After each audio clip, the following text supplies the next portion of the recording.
Imagine, a coastal wind brushes across the Sudbourne marshes, cold and restless. Somewhere in the distance, a dog barks and falls silent. The sky above is unusually clear for a December night, stars sharp, cold, too still. Then it begins. The air pulses once like a breath. A light appears where none should be, and in that moment the world changes. Yet no one speaks of it.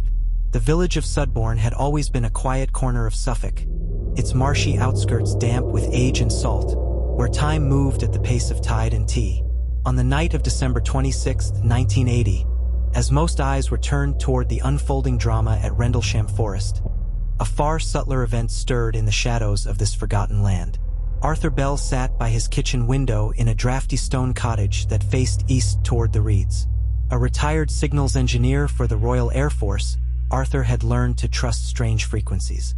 That night, he wasn't listening to the radio. He was watching the sky, and he wasn't alone. At precisely 2:14 a.m., a low, vibrating tone resonated through the air. Not from any engine, not from any passing craft. The sound had no direction. It came from everywhere and nowhere, vibrating through glassware, floorboards, bones. Arthur's teacup rattled once, then stilled. His eyes locked on a soft blue glow hovering above the horizon, too low to be a star, too steady to be an aircraft. Meanwhile, down in the village, the lights dimmed without going out completely. Electrical devices sputtered and reset. A dog began to howl, then went silent as though muffled by something unseen. At the same moment, 14-year-old Molly Cartwright was sitting awake by her bedroom window. She'd been trying to spot shooting stars, but now found herself staring at a perfectly spherical light slowly descending into the flooded fields near the river. No sound, no movement of air, just a blue-white orb casting reflections across the water. Back in his home, Arthur's old military reflexes kicked in. He retrieved a pair of field binoculars and steadied himself against the window frame. The object had no form he recognized, no rotors, no running lights, no visible propulsion. It simply existed, hovering, watching. The longer he stared, the more wrong it felt. His hands trembled, not from fear, but from recognition of something beyond protocol, beyond war, beyond reason. Then came the flash. Not an explosion, not a flare. A single pulse of silent light, white and clean, as if reality had blinked. When Arthur opened his eyes again, the orb was gone. No sound, no trail, only stillness.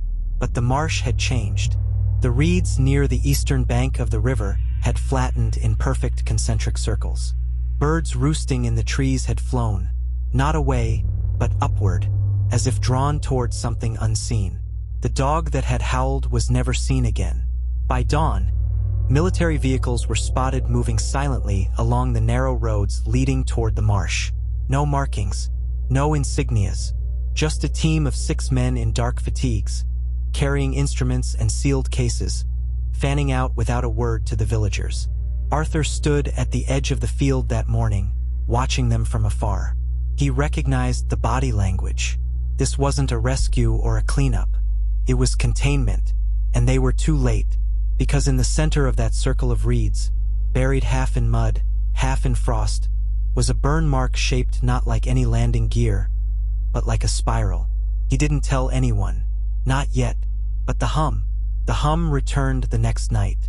Arthur Bell hadn't slept. He didn't even try.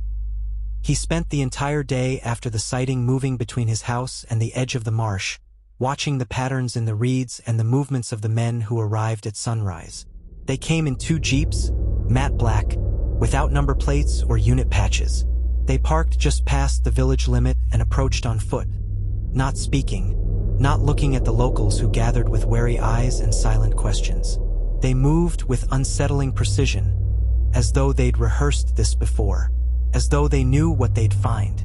One of the men carried a device Arthur recognized, an early field magnetometer, military grade, usually used for detecting mines.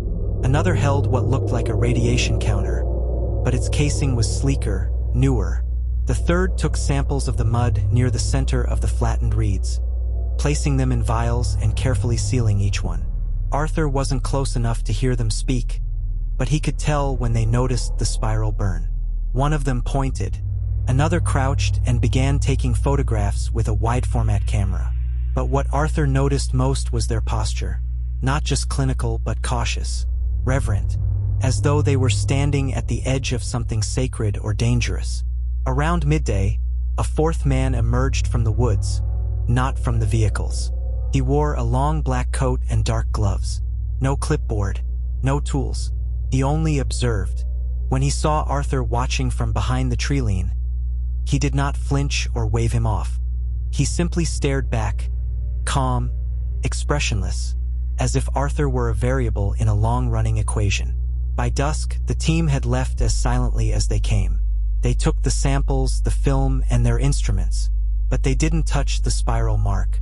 They didn't try to remove or cover it. Instead, they placed a single orange flag at its center. Then they vanished into the fog. That night, the hum returned. Not as strong, but sharper, like a tuning fork striking the bones of the village itself. Lights flickered again. The telephone lines emitted faint, high-pitched tones. Molly Cartwright's parents found her downstairs at 3 in the morning, eyes wide open, drawing circles over and over on the wallpaper in graphite pencil. She didn't remember doing it. She just said she couldn't sleep because the air was buzzing. The next morning, the spiral was gone. Not faded, not disturbed, gone. The reeds stood tall again, as if untouched. The earth bore no mark, but Arthur knew what he saw. He returned to his house and opened a locked tin box in the back of his wardrobe. Inside were the remains of his old service kit, documents, blueprints, field manuals, and a leather notebook. Inside the notebook were diagrams from his time stationed at Fylingdales Moor, where he once monitored atmospheric interference for missile defense. One of those diagrams had been classified. A schematic of a localized electromagnetic vortex generated by an unknown pulse signal off the Norwegian coast in 1977. It had looked just like the spiral in the reeds. Arthur underlined a phrase from that old report. Non-natural magnetic lensing event. Not repeatable. Origin unknown. The next day, a professor of geomagnetism from the University of Essex named Dr. Lydia Heron knocked on Arthur's door. "I was told you saw something," she said without preamble. Arthur stared at her for a long moment, then opened the door wider. "You'd better come in," he said. "It's starting again." Dr. Lydia Heron had the crisp, clinical air of a university mind trained in patterns and probability. But when she stepped into Arthur Bell's modest cottage and heard the faint hum in the walls, low, almost imperceptible, like a resonance traveling through wet stone, she stopped mid-stride. "You feel it, don't you?" Arthur asked quietly. She nodded once. He gestured to the living room, where a stack of documents and field notebooks had already been laid out on a folding table. Old diagrams, maps with grid overlays, grainy photos of electromagnetic spikes from remote listening stations, dates circled, times scribbled. Lydia quickly noticed a pattern. The same timestamp repeated across various sources. 2:14 a.m. on December 26, 1980. "You already know about Rendlesham, I assume?" Arthur asked, pouring tea but not waiting for an answer.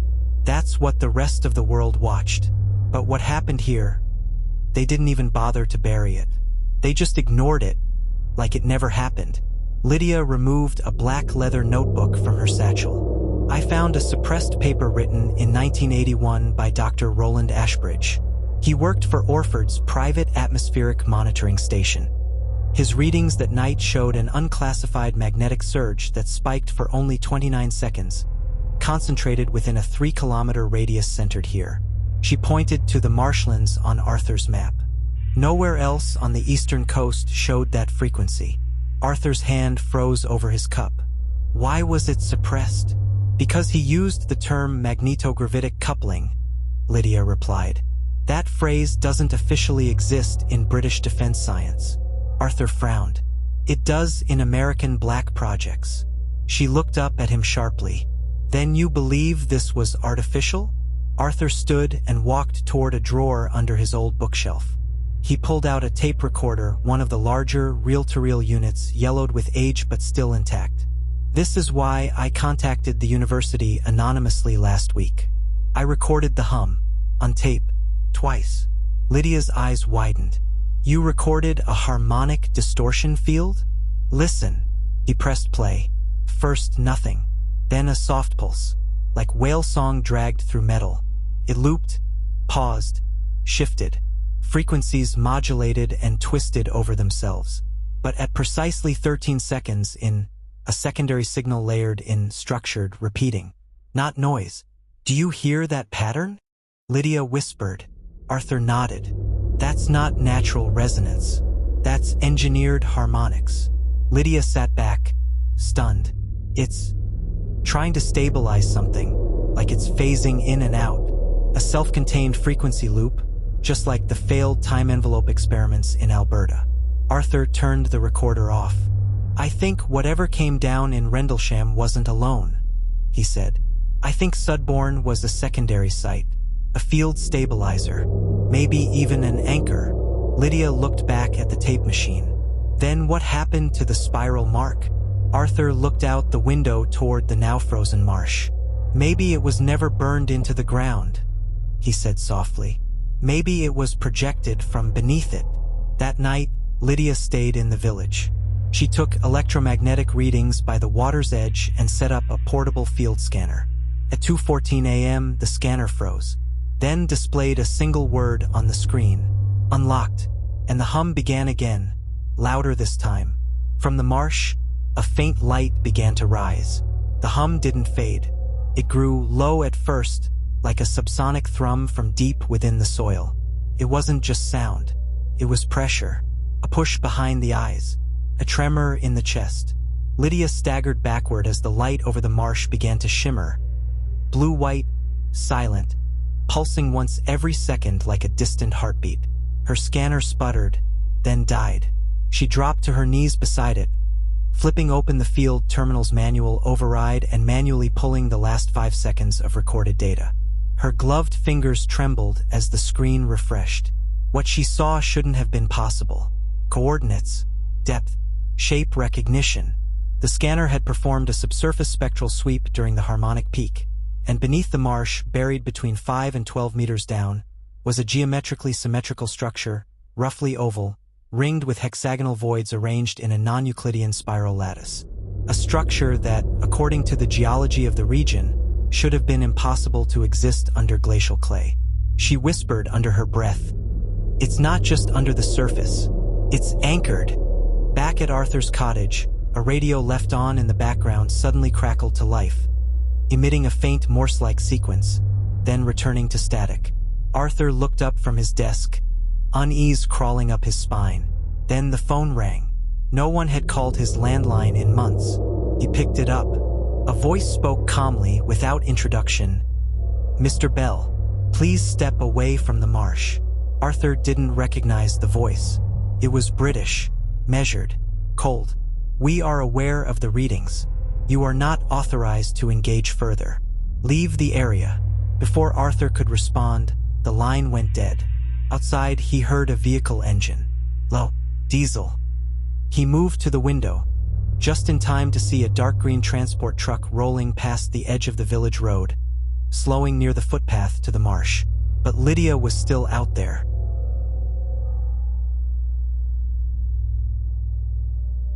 He grabbed his coat and left without hesitation.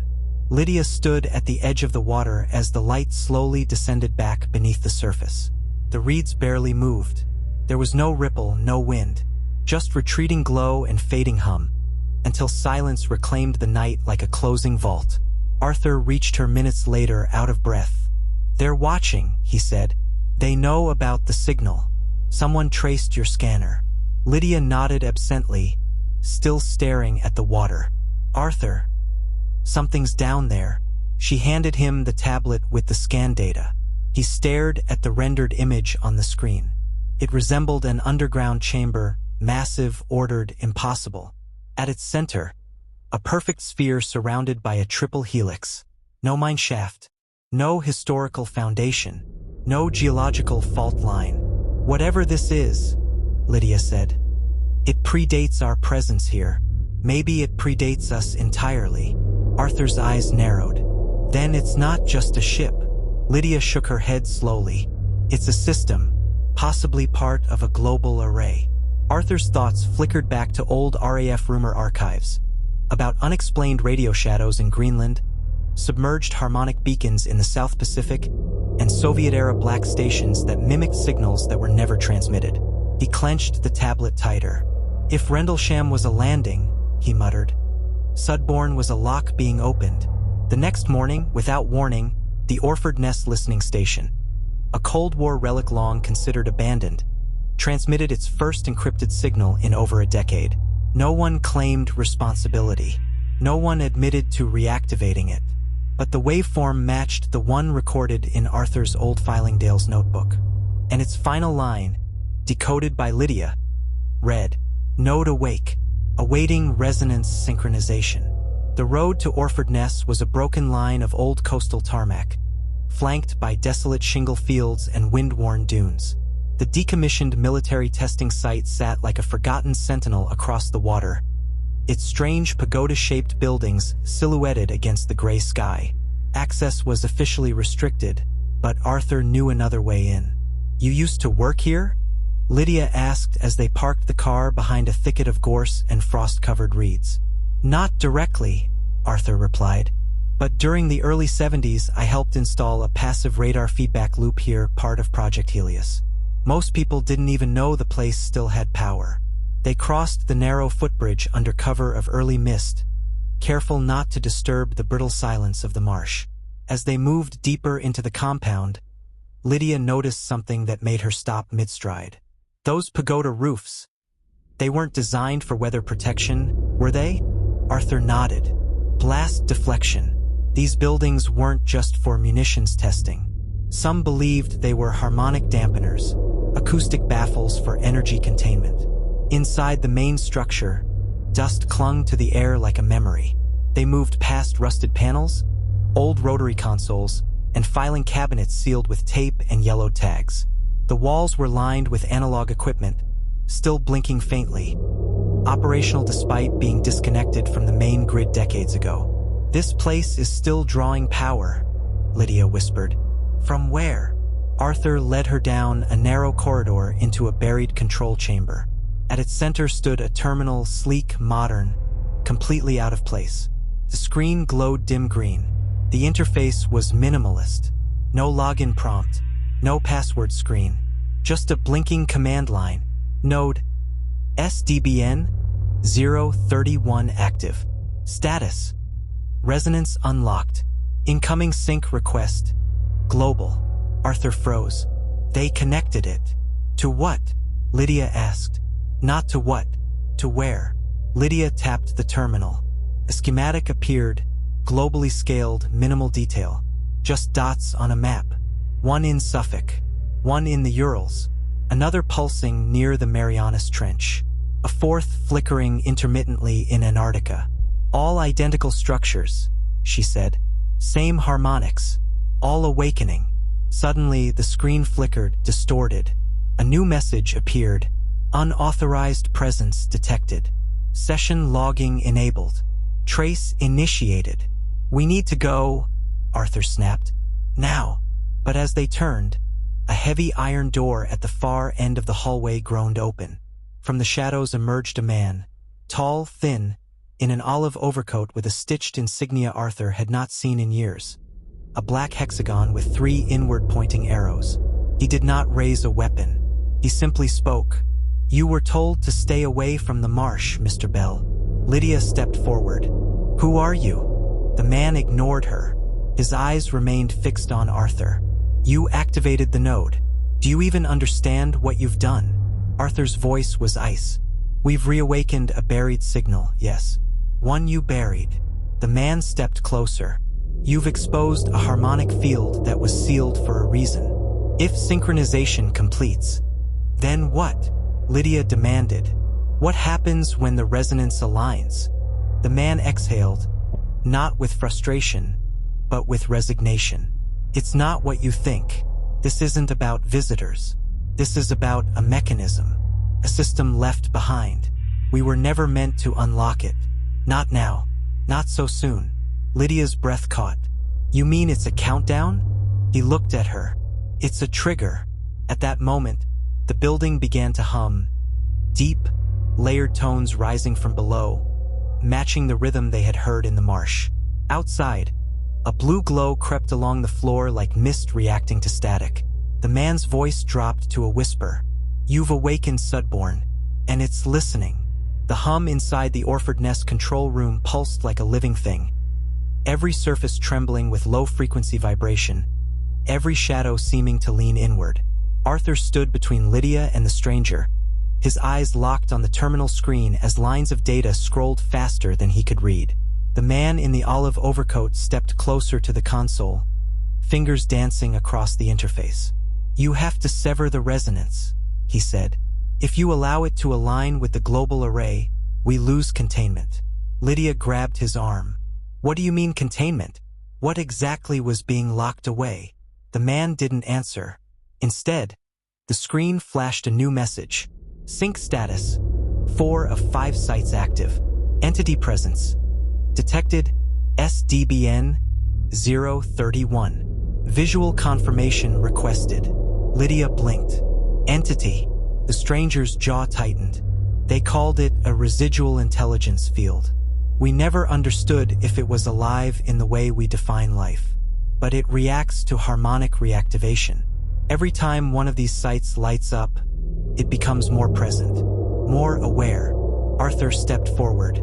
You're saying there's a sentience embedded in the structure? The man nodded slowly. Or something using the structure to communicate, to rebuild itself. Suddenly, the building lights went dark, except for the console and a faint, cold blue light now visible beyond the narrow windows. It was coming from the marsh. Lydia ran to the window. In the fog-covered distance, something moved. At first, it looked like a figure, human-shaped, upright, but wrong in the way shadows bend under unnatural light. It shimmered faintly, as though only partially existing in this dimension. Its form shifted subtly with each pulse of the node's hum, its edges refracting the air like heat over asphalt. Arthur's voice was barely a whisper. It's here. The console beeped again. Entity recognition. Confirmed. Code //. Requesting input. Audio interface required. The stranger cursed. It's initiating contact. Lydia grabbed a field microphone and connected it to the terminal. If it's asking, we're already too late to shut it down. The hum dropped a full octave and then a sound. Not speech, not music, but a pattern, layered and rhythmic. A voice without voice. Lydia's eyes fluttered involuntarily. She was hearing it in her head, not her ears. Arthur, she said, I think it's broadcasting directly into our neural fields. It's using the resonance to bypass language. What is it saying? He asked. Her hands trembled on the microphone. It's not saying anything. It's remembering. It's pushing memories into us. Testing if we can hold them. Outside, the figure stepped closer. And with every movement, the marsh around it reacted. Reeds bending, frost melting, earth subtly shifting as if obeying. Arthur suddenly clutched his temple. His knees buckled. Images, flashes, poured into his mind. A lattice of silver light buried beneath continents. Towering spires reaching through oceans of stars. Worlds falling silent one by one. A system rebooting itself across time, searching for anchors. A blueprint encoded in gravity, waiting for life to become intelligent enough to unlock it. He gasped. It's not just an intelligence. It's an instruction. Lydia's eyes widened in realization. That's what the spiral was. Not a landing trace. Not a symbol. It's a triggered memory implant. And Arthur, you've been broadcasting it since the moment you saw it. From behind them, the man in the overcoat slowly backed away toward the corridor. You've made yourselves part of the array, he said. The only thing left now is to decide whether you want to finish what's been started. Arthur and Lydia turned back toward the console. The interface pulsed with a final prompt. Final sync authorization pending. Touch to confirm. And from outside, the figure waited. Still patient, shimmering like a signal searching for a home. Lydia Cartwright's hand hovered over the console. The words "touch to confirm" glowed softly, but what called to her was not the screen. It was the figure outside, the one that shimmered with the pulse of the marsh like a signal caught between frequencies. Its shape was humanoid, but its presence felt vast, ancient, not malevolent, but watchful, familiar. And then it moved, not physically, but through her. The moment her fingers touched the surface, Lydia staggered back. Her breath caught in her throat. Her pupils dilated.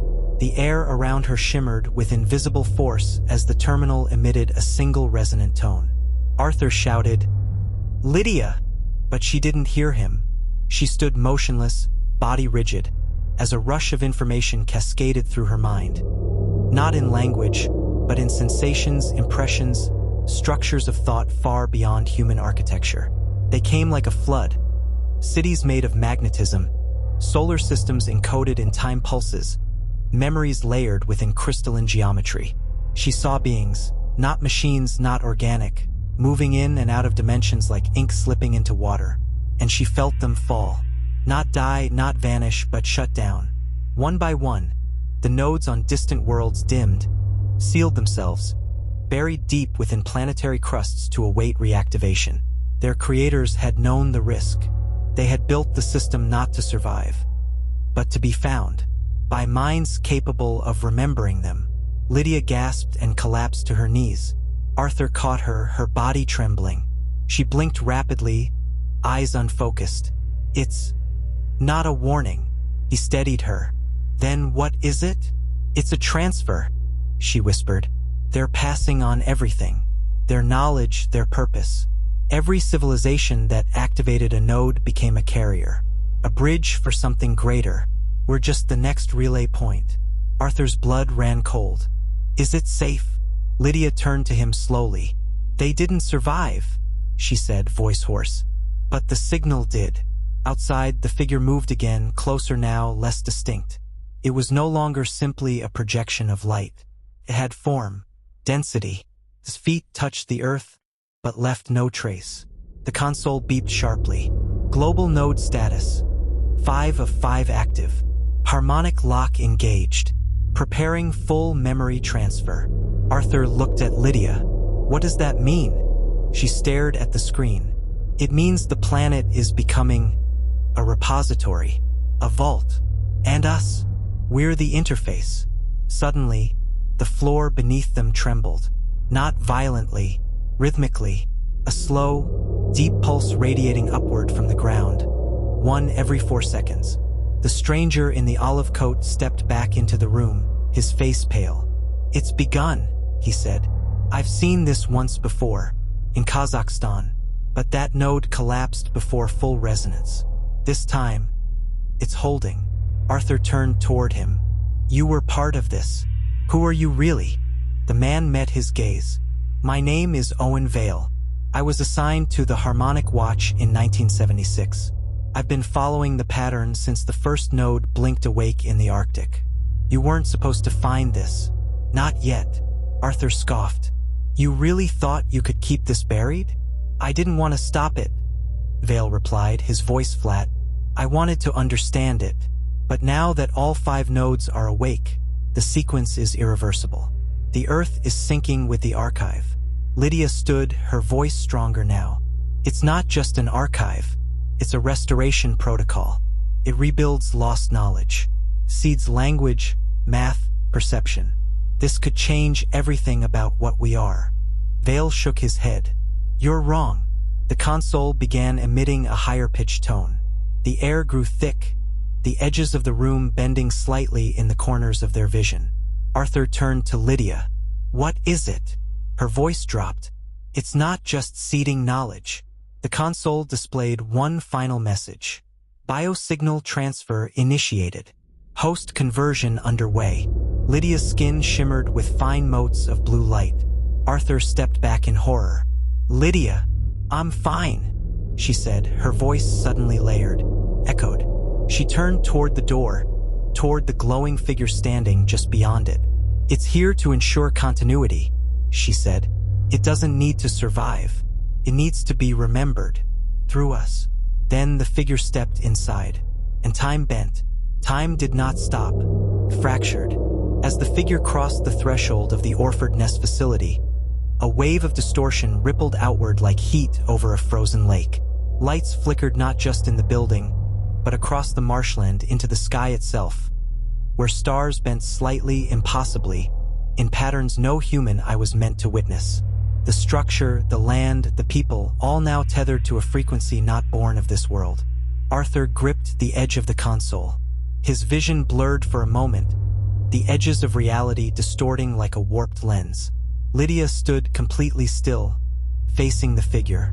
Her body was surrounded by a faint corona of blue motes, shimmering like heat lightning trapped in a snow globe. The figure, no longer just an echo of light, now possessed definition. Its skin, if it could be called that, resembled polished stone laced with filaments of cold fire. It had no mouth, no eyes, but it was watching, and Lydia was answering. Vale stepped forward, half in awe, half in dread. She's becoming a carrier. Arthur rounded on him. What does that mean? Is she still Lydia? Vale said nothing. The console flashed again. Biometric signature merge, 61%. Host sensory overlay, active. Language reconstruction engaged. Lydia turned to Arthur. Her voice sounded distant, layered. I can feel them. Not just the ones who built it, but the others. The ones who found it before us. They're all stored here. Impressions, knowledge, emotion, loss. Her hand trembled. They called themselves the Remembered, and they didn't die. They encoded themselves into structure. Arthur's voice cracked. What does it want from you? It doesn't want anything. It's offering itself. To join with us, human cognition, as the next link. A bridge. But the interface is one way. Once fully integrated, the carrier becomes more than human, and less. He took a step toward her. Then shut it down. You have to fight it. She smiled faintly. I already did. That's why it chose me. Outside, the wind howled through the rusted ruins of the coast. Trees bent without wind. Small animals emerged from the woods and stopped at the edge of the marsh, silent, watching. Then the ground shook, but not like an earthquake, more like a pulse. A deep, subharmonic boom that rolled through the earth's crust, reverberating across the walls of the building. Vale stared at the console. That wasn't local. On screen, a new node had begun to blink. Node 6. Status unknown. Initiating phase 0. Arthur's breath caught. There were only 5. Vale's voice was a whisper. There was always a 6th. We just didn't know where. The data feed erupted into a chaotic stream. Nonlinear time signatures, geocoordinates, seismic feedback. One line repeated over and over. Deep Earth activation sequence acknowledged. Lydia suddenly clutched her head. Her eyes flickered between blue and white. The 6th node is not on the surface, she gasped. It's buried, miles down, locked inside the mantle. Arthur looked at the console in disbelief. How can a structure survive that deep? It didn't just survive, Lydia said. It grew there, as part of the planet. Artificially grown through harmonic resonance, like a crystal with embedded intelligence. Vale staggered backward. If the 6th comes online, it will complete the array. Not just for memory transfer, for transmission. Everything this planet has ever known will be broadcast outward. Arthur froze. To who? Lydia stared into the heart of the figure before her. His body flickered with data, with history, with silence. To whatever's still listening. Just then, a sharp, rising tone pierced the room. Not painful, euphoric, like the sound of awakening. The console displayed its final command. Transmission sync. Initiated. Stand by for signal cascade. Vale turned to Arthur, eyes wide. If you want to stop this, it has to be now. Cut the interface. Disconnect her from the node. Arthur hesitated. Behind him, Lydia reached out. Eyes bright, no longer afraid. I'm still here, Arthur, but I'm not alone. And beneath their feet, the world began to hum like a tuning fork. The hum deepened into something that no longer felt like sound. It was presence. The building around them no longer seemed rooted in time. Instruments glitched between decades, dials flickering from analog to digital and back again, walls shifting from clean concrete to rusted metal to smooth obsidian-like surfaces with inscriptions that flickered before the eye could register them.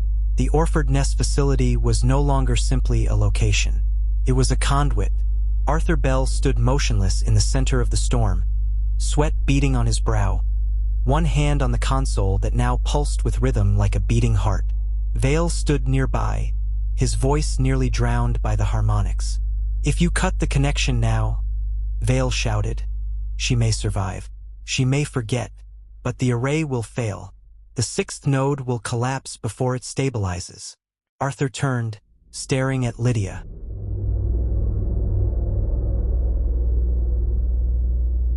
She stood bathed in the light of the entity before her, half herself, half something else. Her irises glowed faintly. The strands of her hair lifted slightly as if caught in an unseen current. She looked calm. She looked resolved. "Arthur," she said, her voice still layered with impossible resonance. "They're not taking me. I'm choosing this. You don't know what it means." "I do," she said, stepping forward, "because I can feel what they felt.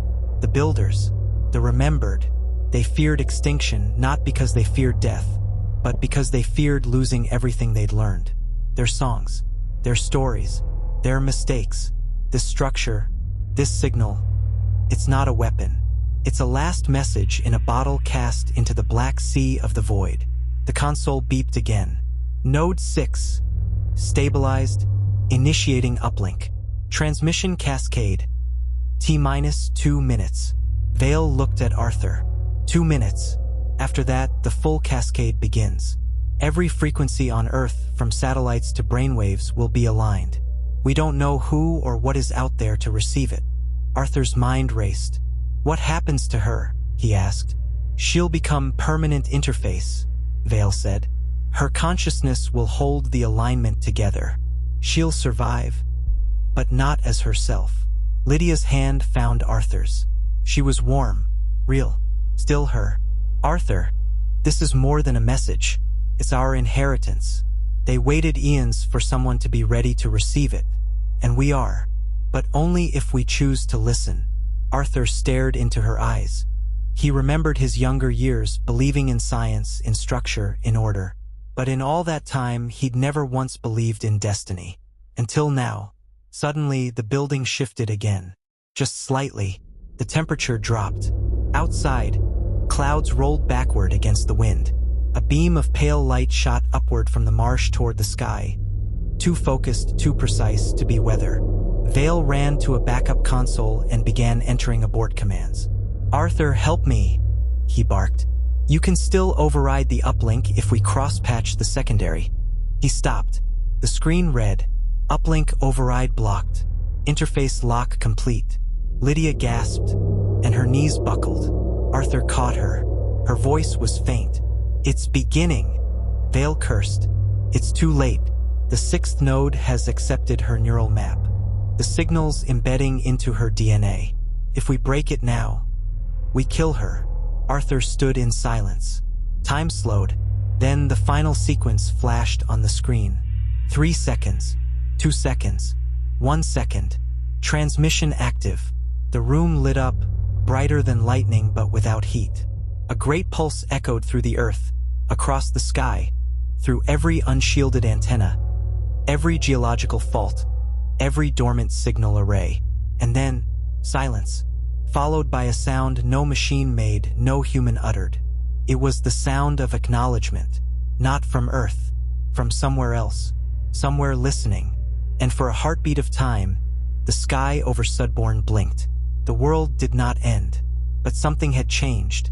In the hours following the signal cascade, nothing was immediately visible from space. No destruction, no great lights in the sky, no alien vessels descending. Satellites remained in orbit. The seas stayed calm. But those who listened heard something different. Across the globe, radio telescopes began picking up identical sequences, echoing back from distant corners of the solar system. A repeating pulse, slow, harmonic, and layered with fractal patterns no one could decrypt. SETI researchers in California thought it was noise. A military station in Norway called it a symmetric ghost. But at the European Space Operations Center in Darmstadt, one linguist said it plainly, "This isn't a reply, this is recognition." Meanwhile, in Suffolk, Lydia had gone silent. She sat in the passenger seat of Arthur's car, staring at the fog-glassed windows, her skin pale and warm, her heartbeat steady, but her mind no longer just her own. They had returned to the village. The lights in Sudbourne were still flickering. Birds had vanished from the sky. Even insects had gone quiet, as if nature itself was holding its breath. Arthur pulled the car over near the marsh. "She hasn't spoken in 6 hours," he muttered. Vale, seated in the back, scrolled through telemetry data on a portable terminal. Her neural readings aren't flat. In fact, they're accelerating. Her brain is processing information at an exponential rate. But she's no longer producing speech autonomously. Whatever's inside her is redirecting her consciousness towards signal management. Arthur clenched the steering wheel. And if it completes, she becomes the node's voice. They stepped out into the pale gray morning. The air shimmered with the faint smell of ozone and wet salt. The marsh, still flooded, reflected a perfect dome of overcast sky. Then Lydia stirred. "I hear them," she said softly. Arthur turned. "Lydia." Her eyes blinked slowly. "I hear their memory. Not voices, imprints. Worlds lost to war. Stars consumed. Civilizations that built the array, each passing their legacy into the next carrier species. They hoped someone would finish what they couldn't." Vale approached cautiously. "What are we finishing?" She looked at him, not with suspicion but clarity. They weren't transmitting to a god. They weren't summoning a rescue. They were preparing a network. A lattice of memory and cognition woven through intelligent life. "We're the next anchor point." Arthur stepped closer. "What happens now?" Lydia slowly raised her hand. "It's already happening." Suddenly, Arthur's old field radio crackled. A broken voice emerged. Not a name, not a word, but a language no one on Earth had ever spoken. But Arthur understood it. Not because it was English, because it spoke meaning bypassing language entirely. Vale's terminal vibrated in his coat. The screen displayed dozens of open frequencies, amateur radio, commercial broadcasts, military encryptions, all echoing the same harmonic rhythm. Across the globe, a linguist in Morocco dreamed of a shape made of music, and woke knowing a language he'd never studied. A child in Mongolia painted a spiral pattern into the dust that no one could erase. A seismograph in Japan began plotting shapes instead of tremors. And at CERN, a particle accelerator refused to fire until realigned with a value no human had programmed. The world was synchronizing with something older than its own history. Back at the marsh, Lydia opened her eyes fully. "It's not over," she said. "The signal is only the first layer. The real structure is under us. Under everyone." Arthur blinked. "You mean underground?" "No," she said. "I mean under reality." Vale whispered. "The lattice is cognitive, non-physical, a memory woven between dimensions." Lydia nodded. "And now we're inside it." Then, in the distance, deep below the Earth's crust, something shifted. A sound like the slow crack of a mountain under pressure echoed through the ground, heard not through ears, but in dreams, in intuition, in the bones of every creature that had ever remembered anything. And somewhere, for the first time in thousands of years, a buried interface opened. They didn't sleep that night. No one did. Across every time zone, the world seemed subtly altered, aware of itself in a way it had never been before. Dogs barked at nothing. Compasses deviated by degrees. Screens flickered with static that almost looked like shapes. The Earth's electromagnetic field pulsed just once, enough to trigger false tsunami alarms in the Pacific. And still, the spiral persisted. In Suffolk, Arthur sat beside Lydia in silence, staring at her as she slept. Not peacefully, but in stasis. Her breath was steady, her temperature slightly elevated, but her mind was somewhere else. Her fingers moved in rhythm on her lap. 3 taps, pause, 3 taps, pause. Pattern. Vale stood by the window of the small cottage, watching the frost-laced marsh outside. "The phenomenon's gone global," he said grimly. "Chile, Siberia, the Australian outback. Old places. Forgotten. Some of them unmarked even on modern satellite maps. But each showing the same signs: harmonic surges, geometric anomalies, spontaneous language imprints in cave walls and soil." Arthur looked up. "What are they doing?" Vale turned slowly. "They're coming online." Just then, Lydia jolted upright, gasping, as if surfacing from drowning. Her eyes locked on Arthur's, and in a trembling voice, she said, "There's a countdown." Arthur leaned in. "To what?" "To a memory activation. A full recall. Everything they stored, it's not just data. It's sentient. And once the nodes align, it won't just reside in me. It will inhabit the planet." Vale's breath caught. "A planetary host." Lydia nodded. "The Earth itself becomes the interface." She stood unsteadily, clutching the arm of the couch. "I saw it in the vision.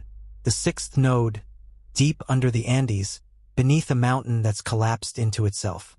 The Incan ruins were built over it unknowingly. They called it Apiaku, the hollow sky. That's where the cascade will anchor." Arthur frowned. "A node buried under ancient ruins?" Lydia's expression darkened. "It's more than that. It's the core." Vale turned toward his bag and pulled out a satellite phone. "I'll make the call. There's a team in Peru ex-intelligence. They've been tracking anomalous readings near Vilcabamba for years. They thought it was seismic instability. It's not." As he dialed, Lydia closed her eyes again. She could still hear the pulses. But now, layered underneath them, something new had emerged. A second sequence. Slower, deeper, relentless. She whispered, "The countdown ends in 4 days." Arthur turned sharply. "You're sure?" "It's not measured in time. It's measured in signal rotation. The nodes synchronize in gravitational waves. The Earth is aligning to receive something vast. Something waiting." Vale lowered the phone. "And if it finishes?" Lydia opened her eyes. They glowed faintly again. "Then humanity will no longer be the dominant interface on this planet. We'll become secondary processors, memory vessels, carriers of something older than thought." Arthur stiffened. "You mean it will take us over?" She shook her head. "Not possession. Integration." A long silence fell between them. Then the ground trembled. Outside the cottage, lights began to flicker again. The frost on the window panes cracked in perfect geometric patterns. Circular, repeating, spiral. Vale glanced down at his phone. "The Andes team is responding with a red code. They've seen something massive. They said it's moving beneath the mountain." Arthur turned to Lydia. "What do we do?" She looked up, calm, unwavering. "We go to Peru."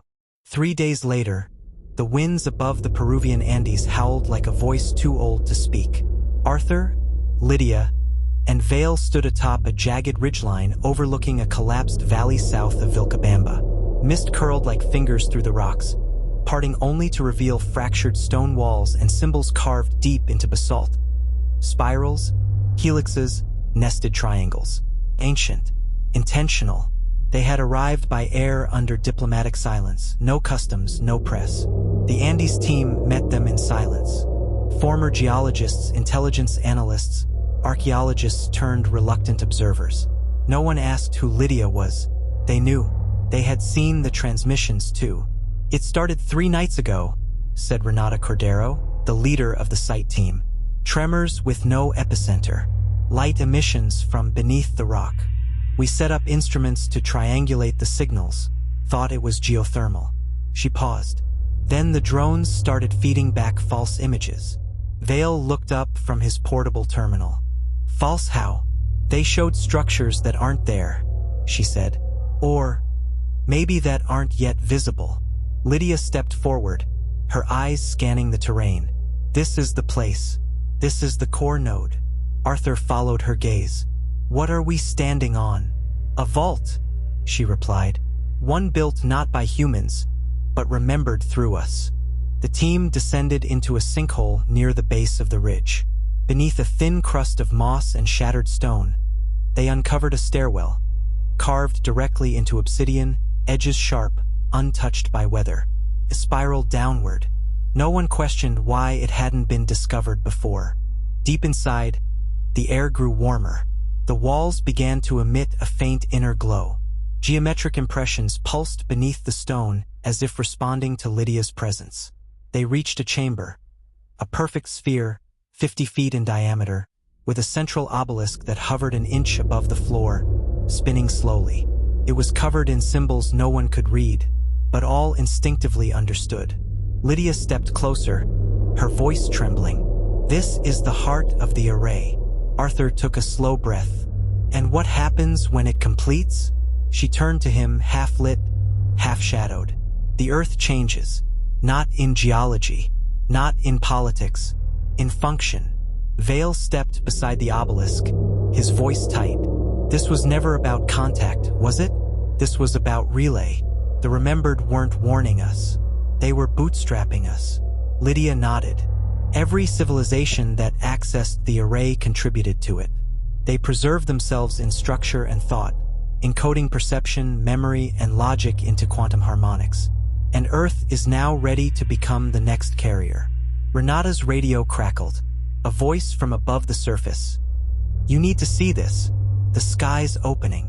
The group ascended quickly. When they reached the ridge again, everyone froze. The clouds above Apuyaku had parted in a perfect spiral. At the center, a shaft of blue-white light extended upward, far beyond the atmosphere, past orbit, beyond visibility. But it wasn't a beam. It was a data burst, a transmission of encoded cognition, Earth's first signal, sent back through the lattice to something ancient enough to have waited eons for it. Arthur looked at Lydia. "Will they respond?" She didn't answer. Instead, she reached into her coat and removed a small black stone she'd found beneath the chamber. A stone that hadn't been there before, pulsed faintly. Inside it, a shape moved. Not light, not matter, but memory. "I don't think they're going to respond," she whispered. "I think they're going to arrive." Vale's face paled. "You mean here?" Lydia closed her hand around the stone. "No, not a ship, not a species. Something else.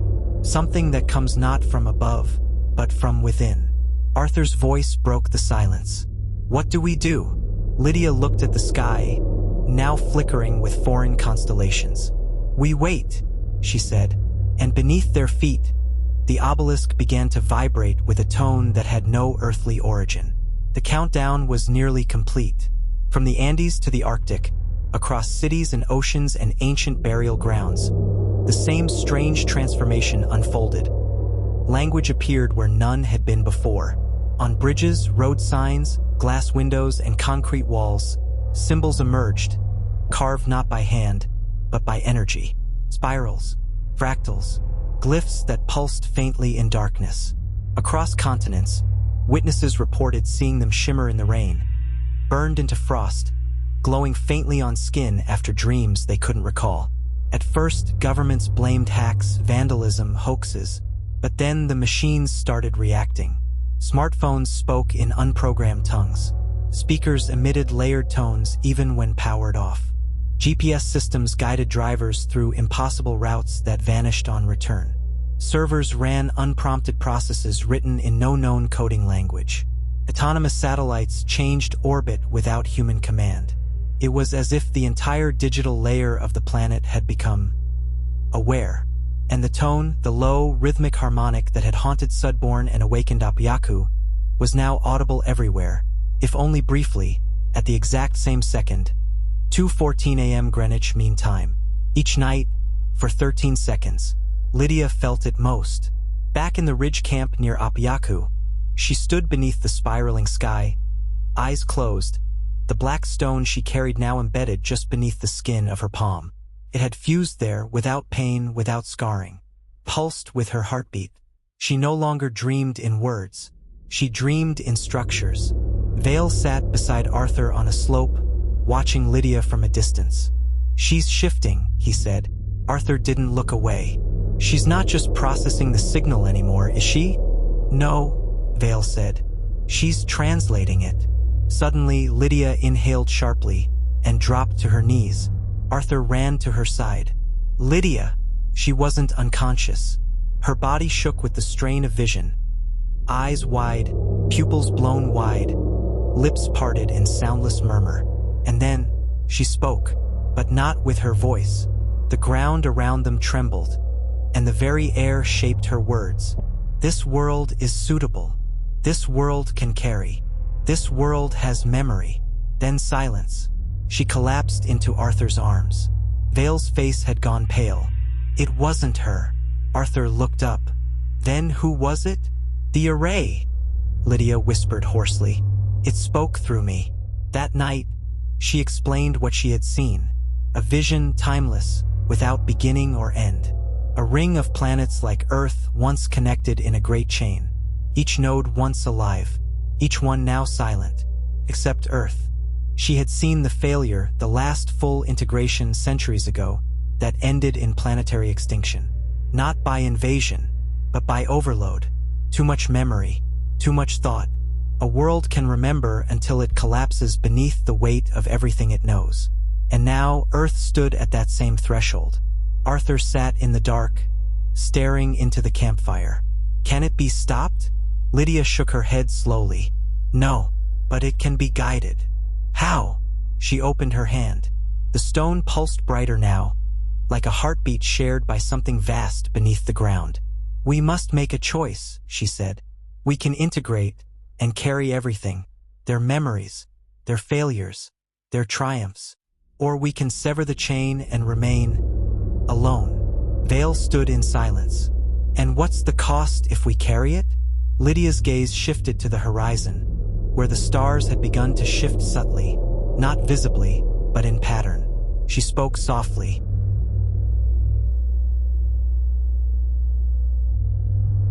"Then we become the next lighthouse. The Earth would no longer just turn through space. It would broadcast, continuously, a signal through thought, a beacon of memory, for what may come next." The countdown stood at 2 hours 14 minutes and 43 seconds, ticking backward in silence across the display of Vale's portable terminal. Hours now remained. No more.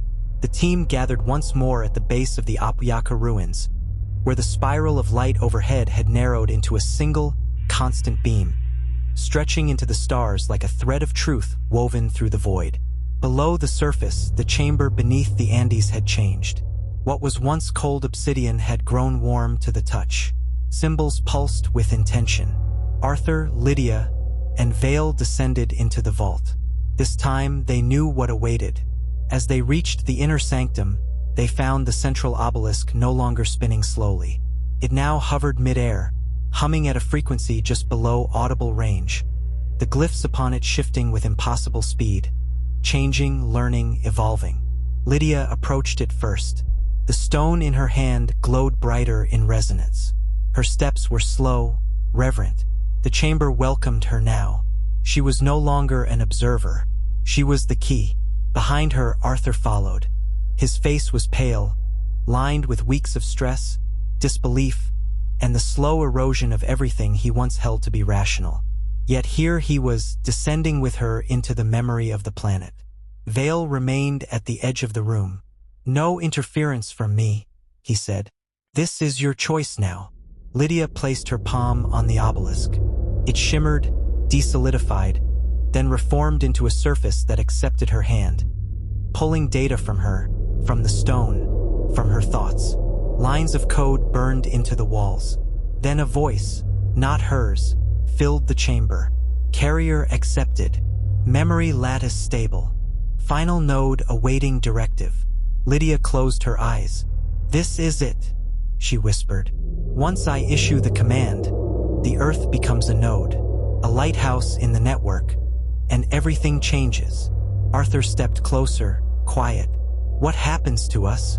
"You survive," she said, "but you'll carry more than you remember. Dreams will feel older. Emotions will echo. History will shimmer at the edges of thought.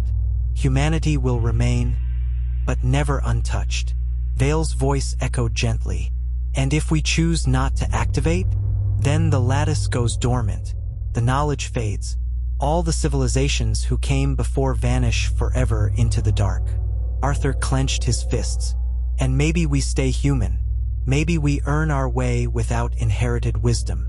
Lydia turned to him. And maybe we make the same mistakes, over and over, forever. The room dimmed, the pulse slowed. A glyph emerged from the center of the obelisk, hanging in the air like a floating fingerprint of light. It was the final command. All it needed was a touch. Arthur looked at Lydia. If you do this, who will you be? She met his gaze with the calm certainty of someone who had seen the minds of 1,000 fallen worlds. I will still be Lydia, she said, but I will also be them. Silence. Then Arthur nodded. A slow, painful, necessary gesture. If this is the only way they get to be remembered, then remember them right. Lydia turned back toward the glyph. Her fingers hovered, and she whispered the oldest promise humanity had ever made. We will not forget. She touched the light. It sank into her hand. The obelisk emitted a pulse, silent but final, that vibrated through the earth itself. The stone embedded in her palm dissolved. Her eyes glowed for a single heartbeat. Then quiet. No flash. No thunder. Just resonance. The chamber dimmed. The walls cooled. The light in the sky above receded. No longer a flare, but a signal, enduring, encoded, whole. Across the globe, the glyphs faded, but the memory remained. Humanity had chosen to carry it. 1 month later, the world had resumed. Trains ran. Planes flew. Politicians quarreled. Children played. The news cycled endlessly, trying to grasp what had occurred, only to settle for headlines like "Global electromagnetic phenomenon ends without explanation." The storm of static had passed. And yet, something had undeniably changed. In Sudbourne, Arthur Bell stood once again at the edge of the marsh, where the reeds now grew taller, wilder, but arranged with uncanny symmetry. Spirals within spirals, growing in patterns too precise to be random. No one else noticed, but Arthur did. The nights no longer felt empty. The stars no longer felt far. He pulled from his coat an old analog recorder, Lydia's last gift before they parted in Peru. On it was one message, recorded just hours after she activated the core node. Her voice, still hers, but layered now. Broader. Arthur, I remember everything. Not all at once, but like echoes across time. I remember a city of wind on a red moon. I remember oceans that sang beneath glass suns. I remember sorrow encoded in crystal. I remember names spoken without tongues. And I remember you. I'm not gone. I am carrying. I am anchoring what was lost. And when you dream of music that you've never heard, it's me. He sat in the grass and listened until the tape stopped. Elsewhere, things moved. Across Earth, certain people began to see things in dreams. Glowing maps, languages no one had taught them, memories that weren't their own. A biologist in Ghana drew a schematic for a machine that seemed impossible but worked. A poet in Bhutan began writing in spiral patterns that, when sung aloud, revealed hidden harmonics.